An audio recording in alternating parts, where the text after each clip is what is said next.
Hi, I hope this works. Welcome to my childhood home. My name is Silke.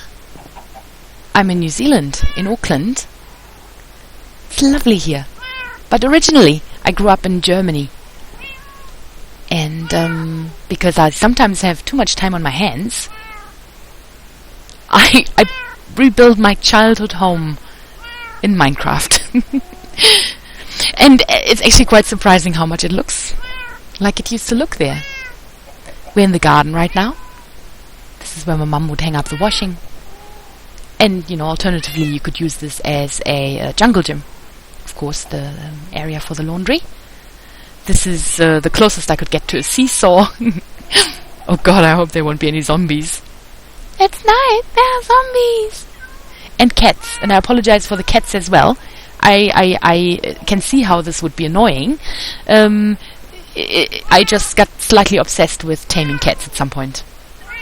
And then, you know, I had already built the house and stuff, and you don't want to kill the cats, you know. Some actually have names, so you can't just, you know, go around and kill cats. Yeah, so this is our garden. We used to play here a lot. It was probably as wilder looking than it looks now. I made it quite messy because it was quite messy.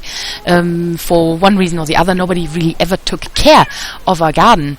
And so it was pretty cool when you're a kid, and you could just go out and play and explore, really. All sorts of things to be found in the garden. One of my favorite spots was sort of around here. The rainwater would gather in not a cauldron, but in a barrel. And it was a pretty huge barrel. And as nobody really used it to water the garden, we would sort of create our own little ant farms, but not using ants, using woodlice. Biologists that we were, we did our share of testing things. Among other things, we by trial and error, we would find out what can live underwater and what can't. And to my surprise, back then, woodlice can actually totally live underwater. Did you know? At some point, we even got some neighbor kids to zombie. Got some neighbor kids to put their to grab fishes out of their pond and put them in there. There is a zombie. What are you doing in our neighbor's garden? Go away. They're good people. Don't eat them. Yeah. So all sorts of things lived in there every once in a while. Mostly woodlice. You could move it, you could shuffle it aside. It was very heavy, but you couldn't have a look underneath, and there were always worms and centipedes and cool stuff like that. Really awesome. When being in the garden in summer, I had a favorite spot to pitch my tent from time to time, and that was here. The very interesting thing was that I extremely enjoyed putting up a tent, not so much taking it down. Yeah, so quite often the tent would be there for a very long time. And, you know, they start smelling funny after a while. Sort of wet. It's like wetness gets in, it doesn't get moldy, but it's kind of not pleasant. And for some reason, I decided it would be a super idea to pitch the tent right in front of our compost. This year was our compost. Actually, underneath actual acacias, in case you're wondering. These are Minecraft acacias. That fits beautifully because, yeah, those were acacias in our garden. Everything was an acacia pretty much. No, this wasn't. This was, I think, a vinegar tree. But an acacia will just do. Looks totally like an acacia. Oh well. Yeah, so the tent was here. And because the compost was there, we would have hedgehogs. And hedgehogs sound so loud. They're so tiny and so cute. But when you're alone in the tent in the middle of the night, it sounds like there's some monster outside.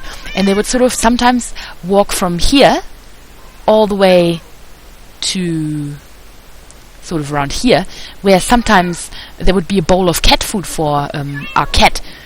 And believe me, we only ever had one cat. This is really a bit excessive. This is just me in Minecraft, because sort of just satisfying the crazy cat lady within. Actually there's a spot sort of round about here, where my life could have ended at some point. My father was sort of digging about with his shovel, And he said, "Hey, Silke, how about we make you a little cave? I dig you a cave." And I'm like, "Yay! A cave!" So he dug this huge hole horizontally into the hill here, and it was actually quite a high hill. It doesn't look this high here, but it was actually quite a high hill.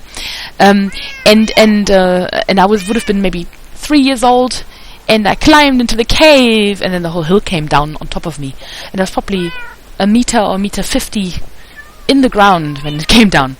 I don't know if you've ever been buried by sand, but it's not so cool. It's also quite scary when somebody tries to dig you out with a shovel, with an iron shovel.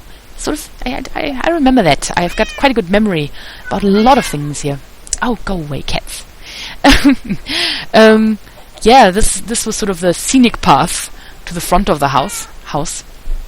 I said house. I don't know if you noticed. It is the accent. Sometimes it is worse than on other occasions. Yeah, so this was the scenic path, and this was the straight path down the stairs. We had people living underneath the house. We rented out the flat underneath. It was really a nice flat. Sometimes I'd like to avoid going down here, because I think my brother, when he was very little, he would just sort of stand here on the step and quietly pee down the stairs. That was usually okay, well, because you could take the scenic route into the garden to avoid the puddle.